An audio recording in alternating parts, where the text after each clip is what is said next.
Bonjour à toutes et à tous et bienvenue dans Sens Politique, l'émission qui prend le temps de connaître un invité pour décrypter avec lui son parcours, son engagement et sa personnalité au rythme de l'actualité. À l'image de ses costumes vert anglais, de son mouchoir qui ressort de ses vestes quand elles ne sont pas rouges et autrichiennes, notre invité du jour est un pur produit de l'ancien monde. Élevé dans les années 60 par un père instituteur socialiste, il assiste à son premier meeting à l'âge de 10 ans, Mitterrand qui descend de la tribune et lance « Qui est cet enfant ?» Qui est-il cet enfant qui deviendra 50 ans plus tard ministre de l'Intérieur et éphémère Premier ministre ? Qui est-il cet enfant qui choisira à 18 ans le parti radical socialiste avant d'embrasser le socialisme dans la roue de Laurent Fabius ? Parachuté dans le Cotentin à 27 ans, il y fait toutes ses classes politiques. Conseiller général de la Manche, maire d'Octeville, puis de Cherbourg-Octeville pendant 15 ans, député et vice-président de la région Basse-Normandie. Des allers-retours avec le PS, il en est encore question aujourd'hui. Après avoir présidé le comité de soutien d'Anne Hidalgo à la présidentielle, il claque la porte de son parti après 35 ans de militantisme, en cause l'accord avec LFI et la NUPES. Aujourd'hui, avocat d'affaires et directeur d'un master de droit à Aix-en-Provence, il a bien failli être Premier ministre à la place de Michel Barnier. Comment les choses se sont passées, ou plutôt ne se sont pas passées, il nous dira tout. Bonjour Bernard Cazeneuve. Bonjour. Merci d'avoir accepté notre invitation et d'accorder votre premier entretien à France Culture pour la radio après cette longue période de silence médiatique. Et merci à vous de nous écouter comme chaque samedi. Nous sommes ensemble jusqu'à 13h30.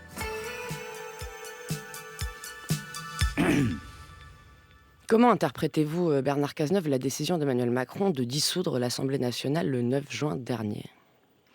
Cette décision n'était pas inscrite dans la rationalité et la logique. Et on sortait d'une élection européenne dont le président de la République lui-même avait dit qu'elle serait sans conséquence nationale en raison de sa singularité.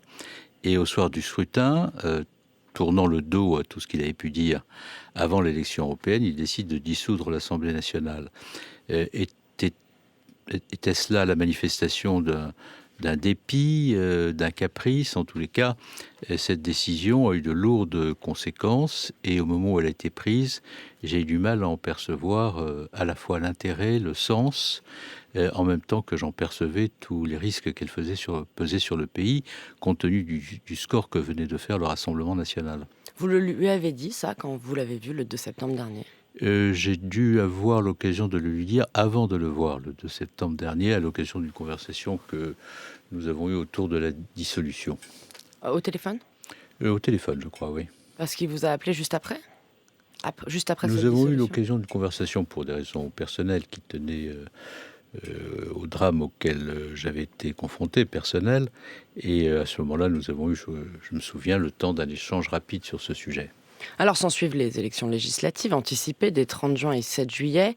Une victoire du RN au premier tour, un front républicain avec une participation record au second, le nouveau Front populaire qui arrive en tête mais loin de la majorité absolue. Quelles leçons tirez-vous de ce scrutin, vous Bernard Cazeneuve ? La première leçon que je tire de ce scrutin, c'est qu'il est très rare, et le scrutin législatif l'a confirmé, qu'un mois après une élection qui a donné un résultat net, l'élection suivante puisse donner un résultat fondamentalement différent. Et ce que nous avons constaté au premier tour de l'élection législative, c'est une poussée du Rassemblement national qui, en raison du caractère national de l'élection et du risque que faisait peser sur le pays un gouvernement RN, a conduit un front républicain se constituer pour éviter que le Rassemblement national ne parvienne à son but. Et ce front républicain a conduit des électeurs de gauche à voter pour des candidats de droite et des électeurs de droite à voter pour des candidats de gauche pour éviter ce dont on ne voulait à aucun prix, c'est-à-dire un gouvernement dirigé par Jordan Bardella. Est-ce qu'Emmanuel Macron aurait dû, à votre avis, nommer Lucie Castet à Matignon ? Je pense qu'il aurait été logique que les hypothèques fussent levées, comme on disait sous la 4e République, c'est-à-dire qu'il nomme celle que le groupe qui était arrivé en tête avait désignée comme pouvant exercer la responsabilité du gouvernement. Il est fort probable qu'elle aurait été censurée. Mais nous aurions évité d'avoir à vivre le sentiment que beaucoup de Français ont en partage, c'est-à-dire celui du détournement du résultat de l'élection, puisque nous sommes aujourd'hui face à un gouvernement qui est dirigé par un homme pour lequel j'ai considération et respect, qui a des qualités de compétence et de sérieux, mais qui est issu du parti qui n'a pas accepté de s'inscrire dans le Front républicain, qui est le parti qui a à l'Assemblée nationale le plus petit nombre de députés et qui gouverne sous la surveillance du Rassemblement national. C'est très loin de correspondre au message que les Français ont voulu envoyer en créant le Front républicain et en se mobilisant pour éviter la victoire du RN. Est-ce que les socialistes ont raison de vouloir censurer Michel Barnier la semaine prochaine à l'Assemblée ? Je pense que, compte tenu de ce que je viens de dire, du décalage qui existe entre le résultat des élections et la pente du gouvernement, on peut comprendre que les socialistes aient fait le choix de la censure. Il faut cependant faire attention à ce que ce choix-là ne traduise pas la préférence pour les postures systématiques d'opposition à la démonstration qu'ils doivent faire, les socialistes, comme la gauche de gouvernement, de la conscience qu'ils ont de la difficulté de la tâche.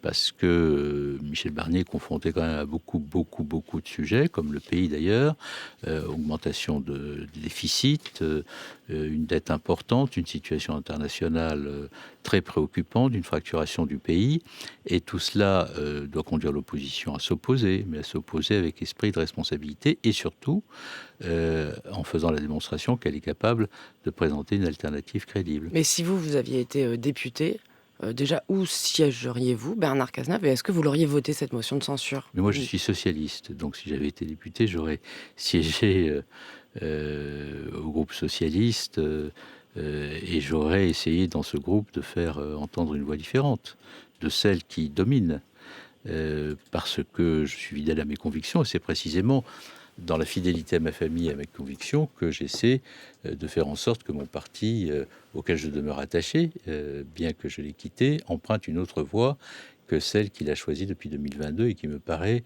en termes de positionnement, funeste, parce que précisément très loin de la crédibilité et de la responsabilité nécessaire. Donc pour bien comprendre, bonne idée ou pas de voter la censure ? C'est en tous les cas logique, compte tenu de ce qu'est l'orientation du gouvernement et de ce qu'est la position de la gauche, et compte tenu de la manière aussi dont elle a été traitée. Mais voter la censure ne suffit pas à tracer un chemin politique.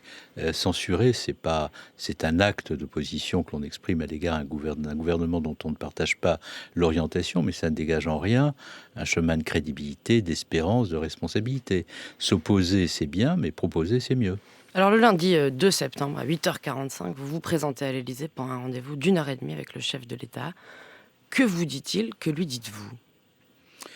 Le chef de l'État me fait part de l'analyse qu'il a de la situation, et notamment me rappelle les raisons pour lesquelles il a procédé à la dissolution, la conviction qu'il avait qu'à un moment donné, les institutions seraient bloquées, le fait que le blocage ne pouvait pas intervenir au moment du vote du budget, compte tenu des enjeux liés à la situation des déficits et de la dette, compte tenu aussi de la nécessité de prendre des décisions dans un contexte qui reste pour le pays, je le répète encore une fois, très difficile. Il évoque l'émiettement du paysage politique et les chemins possibles, en m'indiquant qu'il y a une hypothèse politique qu'il voit plutôt au centre-gauche et une hypothèse technique, et il évoque quelques-uns des profils qu'il estime susceptibles d'exercer la responsabilité du gouvernement si le choix d'un gouvernement technique devait être fait. Thierry Baudet Non, il ne me Xavier parle pas de Bertrand. Thierry Baudet. Il me parle d'autres profils, mais pas de celui de Thierry Baudet. Mais moi, je sais que, au moment où il m'en parle, que Thierry Baudet a été approché. Donc vous, quand vous sortez de ce bureau, vous pensez qu'il va vous nommer à Matignon, ou vous vous dites, comme on peut le lire dans la presse, comme vous l'auriez dit à Carole Delga ou Lucie Castec, en réalité, vous n'avez pas le sentiment qu'il a l'intention de nommer à Matignon quelqu'un de gauche. Écoutez, moi, je suis un esprit rationnel et j'ai une analyse clinique des situations. Je ne réagis pas sur les questions politiques de façon affective, émotive. Ce que j'ai constaté depuis 2007, c'est que la gauche n'est pas la direction vers laquelle Emmanuel Macron spontanément s'oriente le plus volontiers. Ça ne m'a pas échappé du tout. Et depuis 2017, les gouvernements successifs se sont marqués de plus en plus à droite, de même que la politique qu'il menait. Ça ne m'a pas échappé, donc je le vois.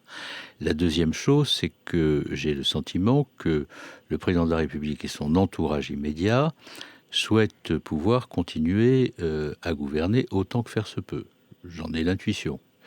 Et puis la troisième chose, ça a été dit par le président de la République, donc je n'ai pas besoin d'en avoir l'intuition c'est une information qui m'est donnée par lui et qui a été diffusée par voie de presse, ne veut pas qu'on touche aux réformes qu'il a engagées. Ce qui d'ailleurs relève d'une conception très singulière des institutions de la démocratie, parce qu'une alternance ou une modification de la configuration à l'Assemblée nationale conduit généralement à remettre en cause des politiques mises en œuvre par les gouvernements précédents, précisément parce que le peuple, en s'exprimant, a souhaité qu'on en change. Donc je trouve cette idée curieuse, mais elle est exprimée, et par conséquent, elle dicte là aussi une orientation, une volonté. Donc je ne pense pas que le président de la République soit spontanément enclin à nommer un Premier ministre de gauche qui, en raison de ses convictions et de sa personnalité, voudra changer le cours des choses. Mais je pense en même temps que si la gauche sort de la posture qu'elle a prise sous l'impulsion de Jean-Luc Mélenchon au soir des résultats de l'élection législative, c'est-à-dire si elle dit nous voulons appliquer ce qui peut l'être dans le cadre d'un compromis avec les forces politiques républicaines qui siègent au Parlement, alors le président de la République ne sera pas en situation d'éviter ce que spontanément il n'a pas envie de faire. Et donc il dépendait de la gauche, de l'esprit de responsabilité de ses dirigeants, et notamment des dirigeants du Parti socialiste, de rendre possible ce que le président de la République spontanément ne voulait pas. Mais ils ne l'ont pas fait. Et on a une question d'ailleurs sur Instagram à ce sujet de Aurélien. Estimez-vous que c'est le PS ou le nouveau Front Populaire qui a empêché votre nomination à Matignon, ou Emmanuel Macron lui-même ? Je pense que Emmanuel Macron, pour toutes les raisons que je viens d'indiquer, spontanément ne considérait pas cette nomination comme hypothèse de son choix. Et je pense que lorsqu'il a interrogé les socialistes sur le fait, la direction du Parti socialiste, sur le fait de savoir si je serais censuré ou pas, ils ont eu grand tort d'apporter au président de la République la réponse qu'ils attendaient d'eux. Et comme la direction du Parti socialiste a parfois tendance à dire, enfin souvent tendance à dire que cette histoire de nomination d'un Premier ministre de gauche ou de centre-gauche était une fable, la morale de la fable, c'est quand un adversaire te pose une question qui est un piège, évite de tomber dans le piège en lui apportant la réponse qu'il attend. C'est ça la morale de la fable. Encore un mot sur ce rendez-vous. Est-ce que vous dites clairement à Emmanuel Macron qu'avec vous, ce sera la cohabitation ? Je lui dis en tous les cas que si, pour des raisons qui tiennent à la conception que j'ai des institutions de la Ve République, ça j'ai pas besoin de lui dire, il le sait, mais malgré tout je l'ai exprimé, le Premier ministre issu de la dissolution doit respecter le président de la République dans ses prérogatives. Moi, je suis très loin de toute cette agitation sur la destitution, de tout cette volonté de créer les conditions d'une tension extrême dans la relation avec les institutions et le président de la République. Mais je dis malgré tout que le scrutin qui vient de se produire appelle 3 modifications.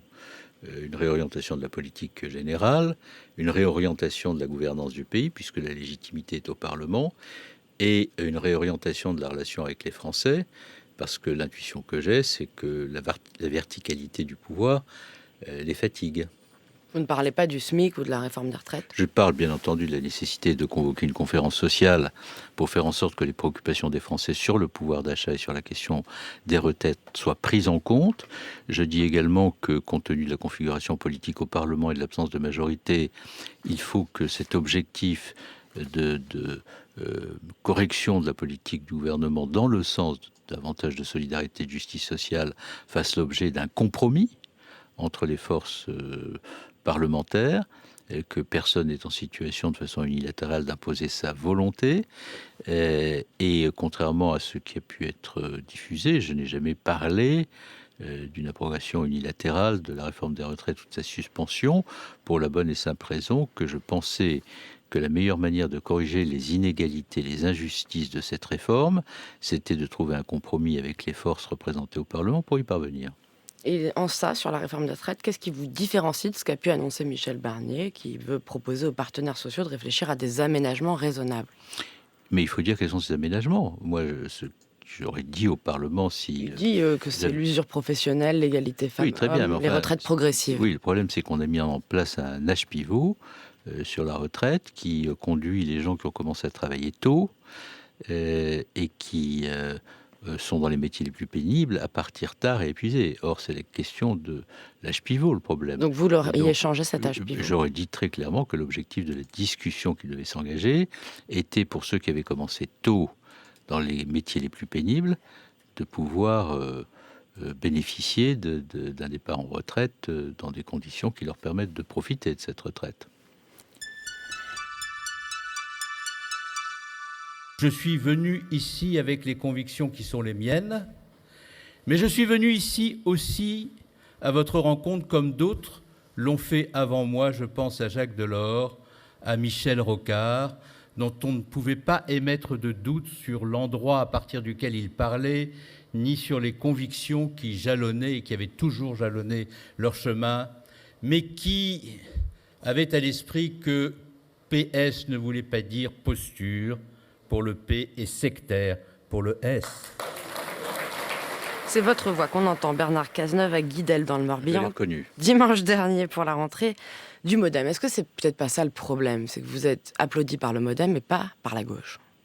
Mais ce n'est pas vrai du tout que je ne sois pas applaudi par la gauche. Il ne faut pas confondre la gauche, la masse des électeurs de gauche, avec ceux qui dirigent des appareils qui, par ailleurs, ont témoigné de leur état de fatigue. Mais les Français Moi, de gauche... je distingue totalement les électeurs de gauche de ceux qui, dans les appareils, envoient de la gauche une image qui finit par effrayer ces mêmes électeurs.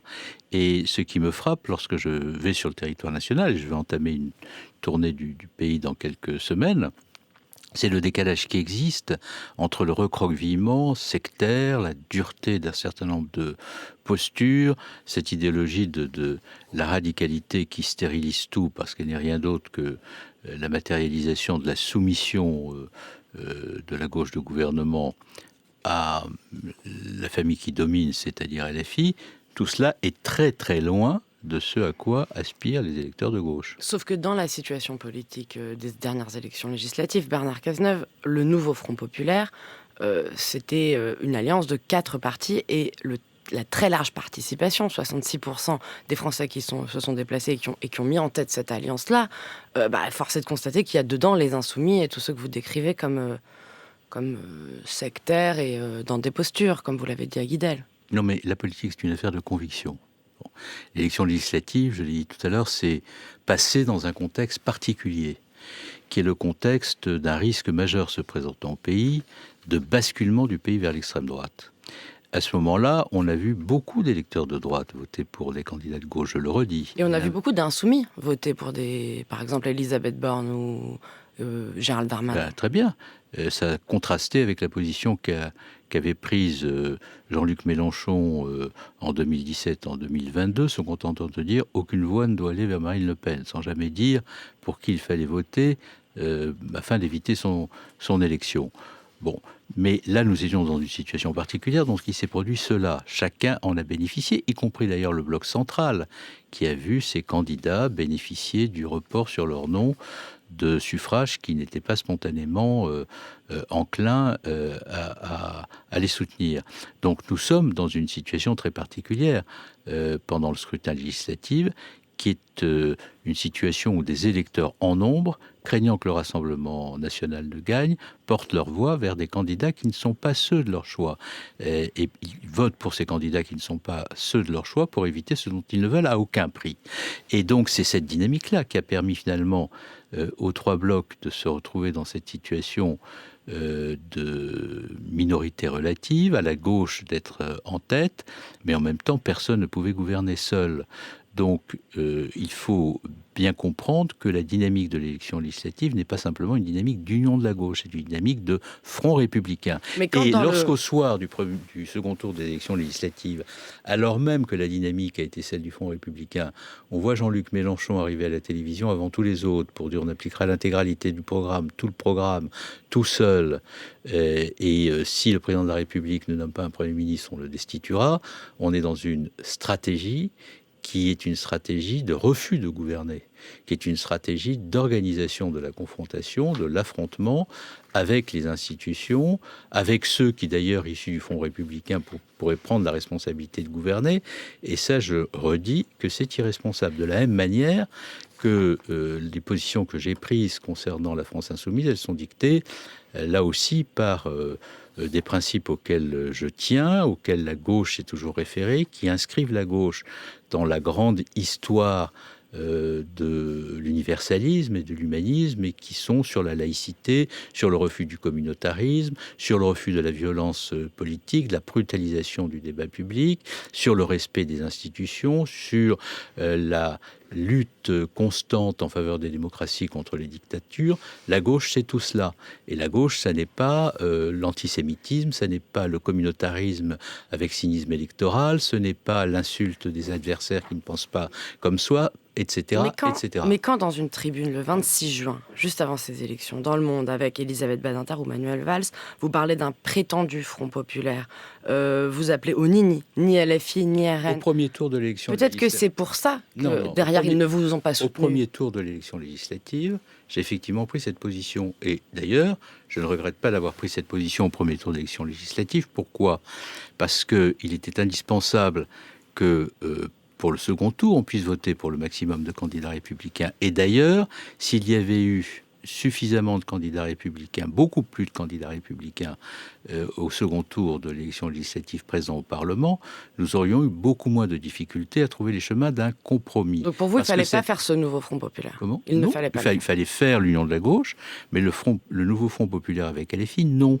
Et j'ai cette position depuis 2022. Je pense que l'alliance avec la France insoumise est une alliance qui conduit la gauche dans une impasse, parce que la France insoumise prend des positions tellement outrancières, tellement antagonisantes, tellement contraires à ce qu'est la volonté des Français de voir le débat politique s'apaiser et la France retrouver son unité, son indivisibilité, qu'elle fait fuir une partie des électeurs de gauche vers d'autres horizons. Et ça, c'est très préjudiciable quand on est de gauche, si l'on veut que la gauche gagne. Alors, on va en parler de l'avenir de la gauche, mais d'abord, cette question de Sarah sur Instagram, elle nous écrit de Maison-Alfort dans le Val-de-Marne. On a bien compris que vous aviez des désaccords importants avec LFI, mais force est de constater que les candidats La France Insoumise représentent l'électorat de banlieue. Est-ce une carence importante au sein du PS et aimeriez-vous tenter de le représenter, cet électorat ? Mais ce qui est fait par la France insoumise à l'égard de l'électorat des banlieues est d'un cynisme absolu. Mais ce qui n'est pas fait par la gauche que vous représentez. Non, mais il faut, à partir de ce moment-là, déconstruire le discours de la France insoumise et tenir aux banlieues un autre discours que celui que la France insoumise tient à ceux qu'elle essaie de transformer en un électorat captif. Pourquoi est-ce que je suis attaché à la laïcité ? Pourquoi est-ce que je suis attaché à l'universalisme ? Parce que je pense que le devoir de ceux qui, à gauche, s'inscrivent dans cette tradition, c'est de faire en sorte que la promesse républicaine puisse vivre. Et donc, de pouvoir dire à tous ceux qui vivent dans les territoires dits oubliés de la République, qu'en dépit de leur appartenance religieuse, en dépit de la couleur de leur peau, en dépit de leur parcours social, la République doit leur donner une chance et qu'elle ne peut en aucun cas et à aucun moment accepter qu'ils soient de quelque manière que ce soit discriminé, que cette promesse reste intacte et que on ne peut pas, si l'on est de gauche, les entretenir dans l'idée que par construction, la République serait hostile à ces populations, que par construction, elle créerait les conditions de leur excommunication de l'espace républicain, que par construction, la police tuerait, qu'elle serait par construction raciste et violente, etc., etc. Et donc, ce qui importe aujourd'hui, c'est de créer les conditions pour que la République puisse prendre dans ses bras tous ses enfants, d'où qu'ils viennent, quels qu'ils soient, et qu'en contrepartie de cela, elle demande à tous ses enfants de respecter un minimum de règles, la laïcité, les principes d'ordre public, pour faire en sorte que nous puissions continuer à vivre ensemble et rendre ce chemin possible, faire en sorte que l'ordre républicain, la justice, le refus de la discrimination se conjuguent, et le discours qu'on doit tenir aux banlieues, si on veut faire en sorte que ceux qui y vivent y croient de nouveau et reviennent à la République. Sauf que si on prend la période où vous avez été au pouvoir, Bernard Cazeneuve, peut-être aussi que cet électorat de gauche, il se souvient par exemple de la déchéance de nationalité.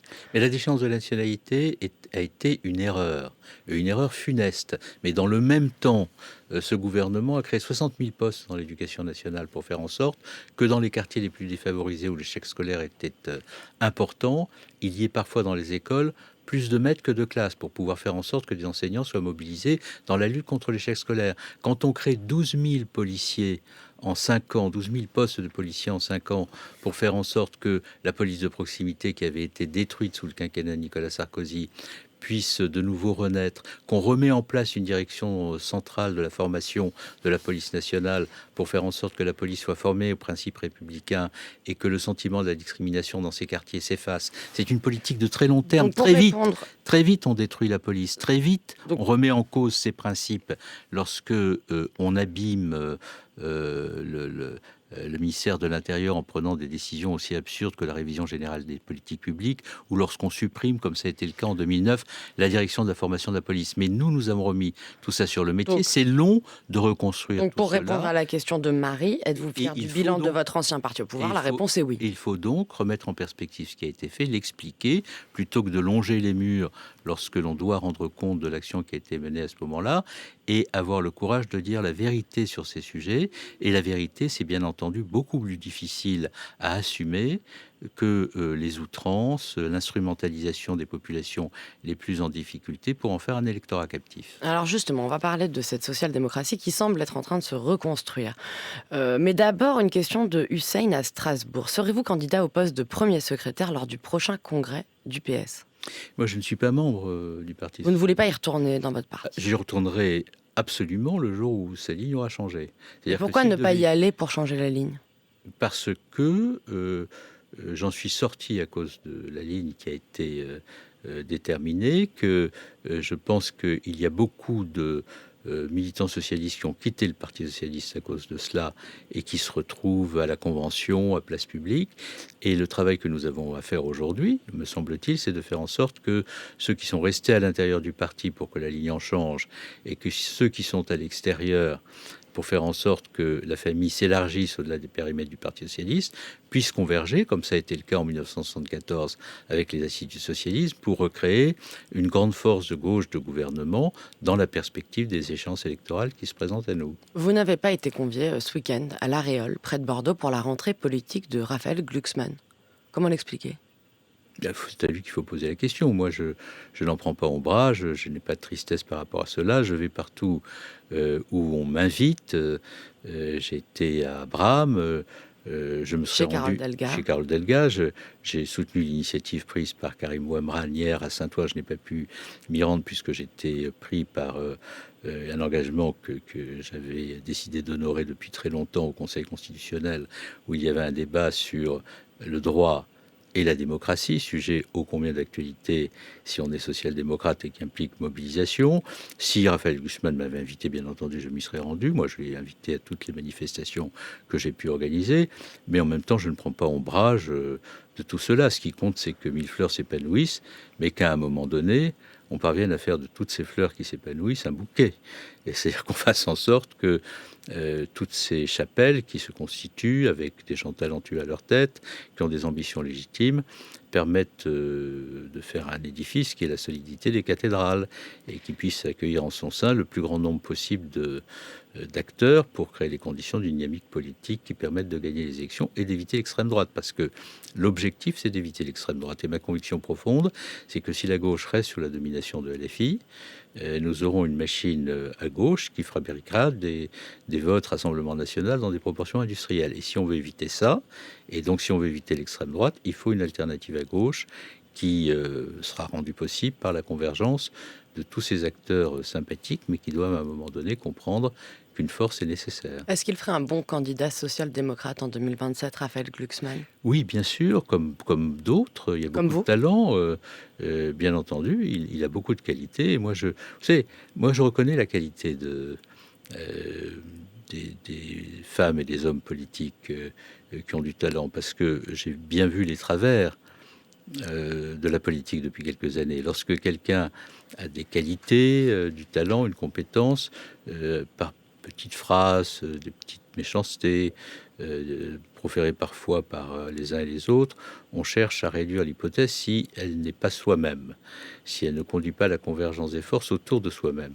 Mais moi, je suis dans un état d'esprit exactement inverse, c'est-à-dire que je soutiendrai toute hypothèse qui permettra à la gauche de sortir de l'ornière et d'éviter le Rassemblement national.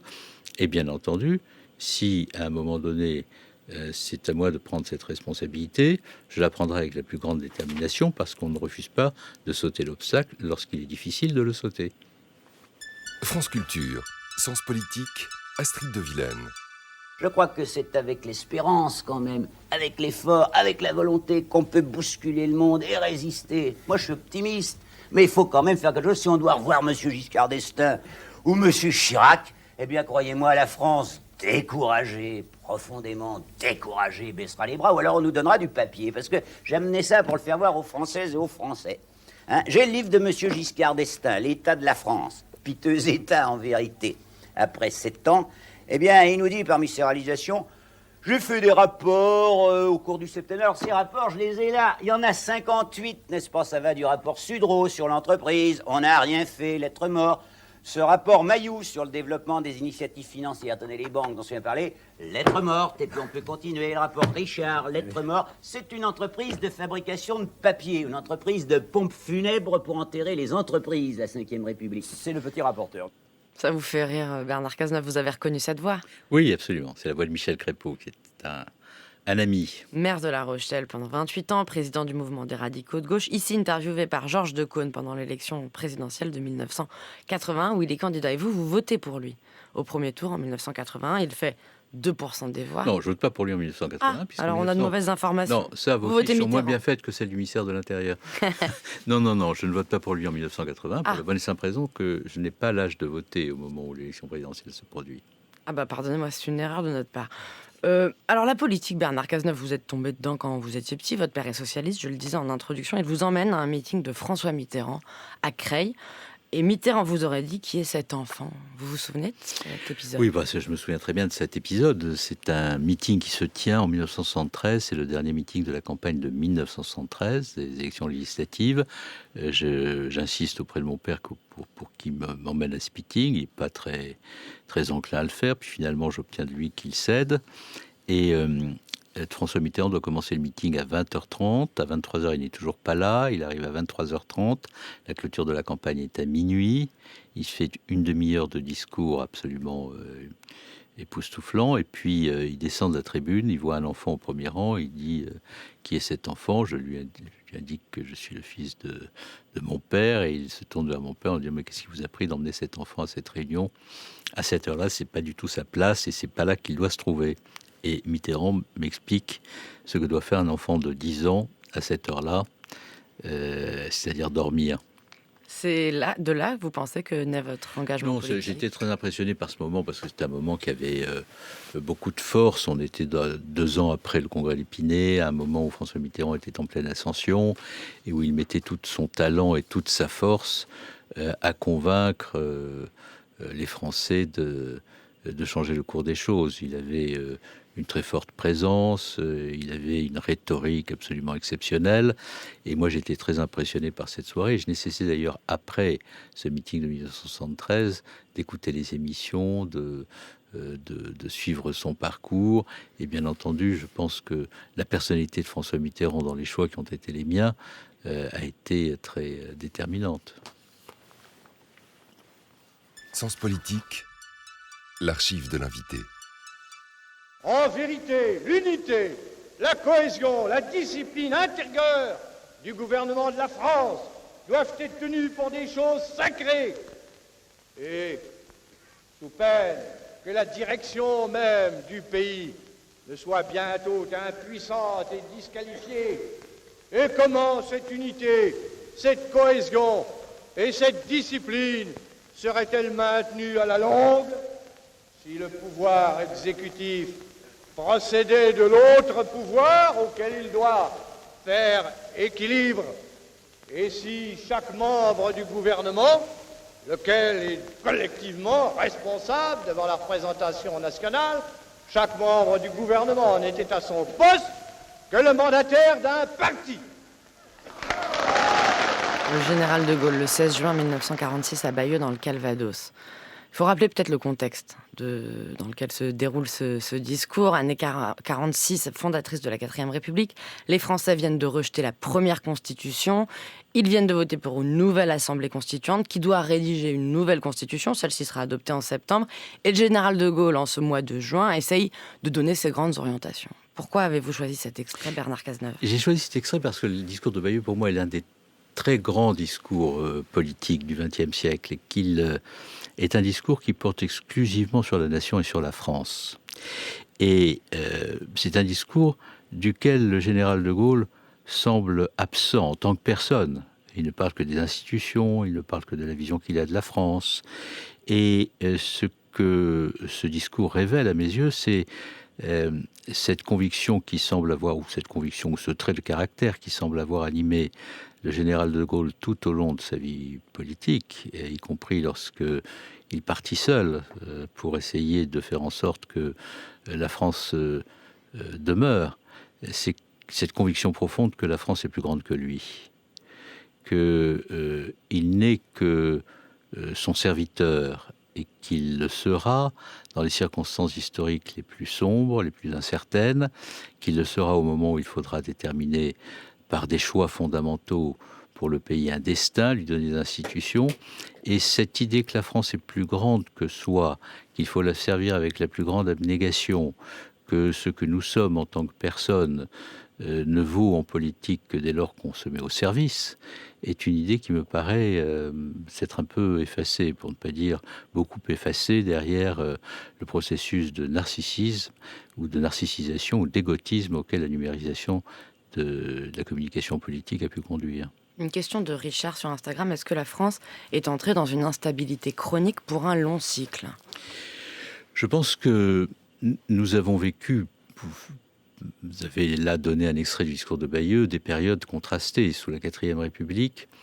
Et à travers le discours de Bayeux, le général de Gaulle le pressent et presque le dénonce par avance. Les institutions sont mauvaises parce qu'elles donnent au système des partis un rôle qui va lui permettre de tout bloquer au nom d'intérêts particuliers, d'intérêts de leaders souvent médiocres, qui cherchent pour eux-mêmes des positions ou une longévité. Je renvoie au bloc-notes de François Mauriac qui décrit très bien ces personnels de la 4e République qui sont arc-boutés à la volonté de garder le pouvoir. Mauriac parle, concernant le MRP, d'un tramway nommé pouvoir. Donc il y a sous la 4e République une espèce d'abaissement autour du système des partis que le général de Gaulle pressent. Et ces institutions abîment beaucoup de talents, empêchent beaucoup de talents. Celui de Pierre Mendès France, qui gouverne 6 mois, mais qui en 6 mois de gouvernement donne une image étincelante de ce que peut faire un gouvernement lorsqu'il est dirigé par un homme de courage, d'honneur et de détermination. Il y a François Mitterrand, il y a Chaban-Delmas. Les institutions de la Ve République, elles, sont d'un équilibre parfait, permettent d'affronter bien des crises, permettent d'affronter des alternances, des cohabitations, des guerres, des épreuves, mais elles tombent parfois entre les mains de groupes qui finissent par les abîmer. Est-ce qu'il faut les changer ? Des comportements, des tempéraments, etc. Est-ce qu'il faut les changer, ces institutions de la Ve République ? Elles ont été changées. Mais aujourd'hui, face à ces 3 blocs dont à on mon avis, parlait. elles ont été changées de telle sorte qu'elles s'en sont trouvées affaiblies. En 2008 ? Je pense que le quinquennat a été une mauvaise idée. Je pense que beaucoup de réformes qui sont intervenues, je pense y compris à la limitation du cumul des mandats tel qu'il a été conçu, ont affaibli les institutions de la Ve République et que nous sommes désormais dans une situation où l'esprit de la 4e, les mauvaises habitudes de la 4e sont venues pervertir les institutions de la Ve République. Et cette idée, et c'est là d'ailleurs l'une des raisons d'opposition au président de la République, ou à la conception qu'il a pu avoir d'institutions de l'État que les corps intermédiaires, les partis politiques doivent être systématiquement dénigrés, affaiblis, parce qu'ils seraient un obstacle à l'efficacité technocratique, à la verticalité tant chérie et valorisée, tout cela aboutit finalement à un champ de ruines. C'est-à-dire que le nouveau monde qu'on nous avait promis, c'est quoi ? C'est le retour de l'ancien dans ses pires travers. Et on a bien vu la fin de l'ancien monde, mais l'émergence d'un nouveau monde, on l'attend. Et il aurait pu procéder d'une modernisation des institutions, d'une modernisation du dialogue social, d'un rôle nouveau confié aux corps intermédiaires, de la mise en place de dispositifs de démocratie directe donnant de la respiration aux institutions de la Ve République. Donc il faut les changer, à vous entendre, Bernard Cazeneuve, ces institutions. Il faut les faire évoluer, mais il faut les faire évoluer en faisant en sorte que l'aspiration des citoyens, des organisations non gouvernementales, de la société civile à participer plus amplement à la vie de la cité soit entendue et organisée. Et là, il y a un travail de modernisation considérable, de la même manière que la relation des collectivités locales à l'État central doit être repensée, davantage contractualisée. Mais ce qu'il ne faut pas perdre de vue, c'est que dans un pays où l'État a préexisté à la nation, où la nation s'est toujours incarnée dans l'État, il faut que l'autorité de l'État, la capacité à gouverner, la reconnaissance des prérogatives de l'État dans la possibilité d'orienter les grandes politiques industrielles, productives, etc., soit de nouveau reconnue et possible. Et sur la proportionnelle, est-ce que vous y êtes favorable, Bernard Cazeneuve, comme le demande le RN, les écologistes ou le MoDem ? Je suis politiquement et intellectuellement très défavorable à la proportionnelle, mais je pense que nous n'avons plus d'autre choix que de la mettre en œuvre pour permettre la recomposition du paysage politique. Donc, je n'y suis pas favorable intellectuellement, mais pragmatiquement, Intégral. Je reconnais aujourd'hui, il faudrait mettre en place un système assez comparable à celui qui avait été mis en place en 1986, c'est-à-dire un scrutin départemental qui permette de ne pas couper le lien entre les représentants du peuple et les citoyens, de faire en sorte que ce système de proportionnel n'empêche pas la gouvernabilité, mais si aujourd'hui nous ne mettons pas en place un système proportionnel, nous continuerons à voir les blocs les plus extrémistes et les plus populistes dominer la vie politique française en empêchant tout compromis à un moment précisément, et on vient de le voir avec les élections législatives, où la France aurait besoin de sagesse, de compromis, de pondération et de capacité de dialogue entre les forces politiques constituées. Vous a-t-on proposé, Bernard Cazeneuve, un poste de ministre sous Michel Barnier ? Oui. Vous l'avez refusé ? Oui. Pourquoi ? Pour les raisons que j'indiquais tout à l'heure, c'est-à-dire que moi je ne peux pas participer à un gouvernement dont l'orientation est aussi à droite et qui me paraît aussi loin des résultats du scrutin. Je serais contraire à la fois à la conception que j'ai d'institutions et à mes convictions personnelles. C'était quel poste ? Bon, on n'en a pas discuté, j'ai refusé le principe. Merci. On n'a pas eu à rentrer dans les détails. Merci Bernard Cazeneuve d'être venu ce samedi dans Sens Politique. Vous pouvez retrouver cette émission et toutes les autres sur franceculture.fr et sur l'application Radio France. Merci à Lucas Liberati qui m'a aidé à préparer cette émission, à la réalisation Luc-Jean Reynaud, à la technique aujourd'hui Alex Dang et à la vidéo Vincent Ronet. À samedi prochain.